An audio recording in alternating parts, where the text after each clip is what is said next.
讲到最近的这菜价是直直起，根据着农粮署的统计，平均菜价一斤是61块二。目前这菜市的高丽菜一粒拢是150块左右。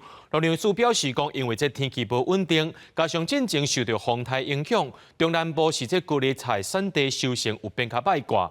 农粮署也预告讲，这菜价要等到12月中过后，天气变较凉冷，菜嘛较紧大，这产量含菜价就较稳定咯。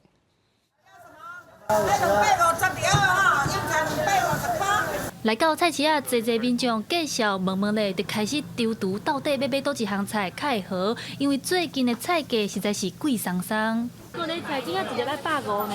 啊，高丽菜比较贵啊，哎呀，所以就选别项来买。对啊，选较便宜的呀。买菜很有感啊，现在的消费越来越高啊，生活压力越来越大。最贵的应该是芥蓝菜吧，差不多1斤130。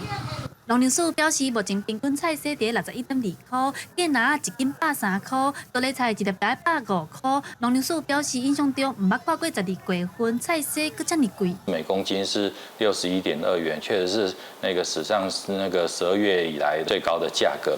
所以在9月下旬的一个豪雨，再加上我们后续的一个山陀跟那个康瑞台风的一个影响，所以在国内的一个蔬菜的主要产地有一个受损的情况。 农粮署表示，菜价会这么贵，甲今年风台晚来有关系。天气无好，致使中南部收成较无稳定，真侪叶菜类拢互雨水浸甲烂去。农粮署表示，过来12月中天气较冷的时阵，叶菜类咧大较紧，产量就较稳定，到时价销就降落来，袂影响到过年，爱民众放心。记者陈阿双、柯敏哲台北报道。